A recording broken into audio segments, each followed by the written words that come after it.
حضرت موسیٰ علیہ السلام اور فرعون طاقت، ظلم اور حق و باطل کا عظیم ترین کشمکش۔ بسم اللہ الرحمن الرحیم۔ انسان تاریخ میں کچھ کہانیاں ایسی ہیں جو صرف قصہ نہیں ہوتی بلکہ انقلاب، عبرت اور ہدایت بن جاتی ہے۔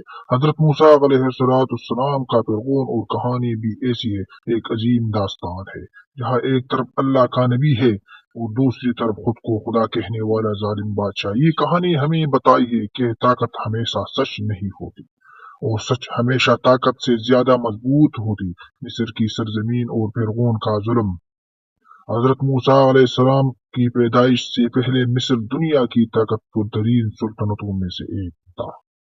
فرعون اس سلطنت کا بادشاہ تھا جو خود کو رب العالی کہتا تھا، لوگ کو غلام بناتا، بنی اسرائیل پر بدترین ظلم ڈالتا۔ بنی اسرائیل پر ظلم، مرد بچوں کو قتل کر دیا جاتا، عورتوں کو زندہ چھوڑا جاتا تاکہ غلام بن سکے۔ بھاری مشقت، تذلیل اور مار پیٹ معمول تھی۔ قرآن فرماتا ہے یقیناً فرعون زمین میں سرکش ہو گیا تھا۔ سورۃ القصص۔ فرعون کا خواب اور قتل اطفال۔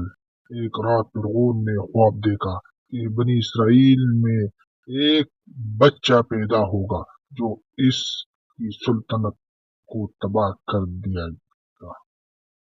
یہ خواب اس کے زوال کی پہلی دستک ہے۔ بنی اسرائیل کے ہر نمول لڑکے کے قتل کا حکم مصر میں ہر گھر خوب میں ڈاپ کیا۔ حضرت موسیٰ علیہ السلام کی ولادت۔ اسی ظلم کے دور میں حضرت موسیٰ علیہ السلام پیدا ہوئی۔ اللہ تعالیٰ نے ان کی والدہ کے دل میں وحی ڈالے جو اس بچے کو صندوق میں رکھ کر دریا میں ڈال دو، ہم اسے تمہیں واپس لوٹا دے گا۔ سورۃ القصص۔ ماں کی ایمان۔ ماں نے اپنے جگر کے ٹکڑے کو دریا کو کر دیا۔ یہ ایمان کی وہ مثال ہے جو تاریخ میں بے مثال ہے۔ دریائے نیل سے فرعون کے محل تک وہ صندوق بہتا ہوا فرعون کے محل تک پہنچا۔ فرعون کی بیوی آسیہ بچے کو دیکھ کر دل پسیج گیا۔ فرعون سے کہا یہ بچہ میرے اور تمہارے آنکھوں کی ٹھنڈک ہے۔ اللہ کا فیصلہ۔ جیسے فرعون قتل کرنا چاہتا تھا اسی کو اپنے گھر سے پالنے لگا۔ حضرت موسیٰ علیہ السلام کی بچپن۔ موسیٰ علیہ السلام فرعون کا محل میں پلے پڑا، لیکن اللہ نے اس کے دل کو ایمان اور حق سے بھر دیا۔ ان کی اصل ماں کو دودھ پلانے کے لیے بلایا گیا جو اللہ نے ماں کو بیٹا واپس لوٹا دیا۔ ایک قتل اور مصر سے ہجرت۔ جوانی میں موسیٰ علیہ السلام نے ایک مظلوم بنی اسرائیلی کو بچانے کے لیے ایک کتے کو مکہ مارا۔ وہ کتے مر گیا۔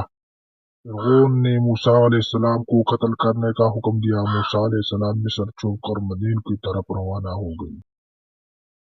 مدین میں زندگی۔ مدین میں حضرت شعیب علیہ السلام سے ملاقات، ان کی بیٹی سے نکاح، کئی سال چرائی کو زندگی۔ یہاں اللہ نے موسیٰ علیہ السلام کو صبر، حکمت اور قیادت سکھائی۔ طور پر نبوت۔ واپسی کا سفر میں کوئی طور پر آگ دیکھی۔ اللہ نے موسیٰ علیہ السلام سے کلام کیا۔ اللہ کا حکم ہے فرعون کے پاس جاؤ اور سرکش ہو چکا ہے۔ معجزات۔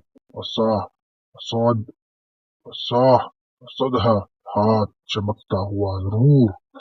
فرعون کے دربار میں حق کا اعلان۔ موسیٰ علیہ السلام نے کہا میں رب العالمین کا رسول ہوں۔ فرعون ہنسا، میں تمہارا سب سے بڑا رب ہوں۔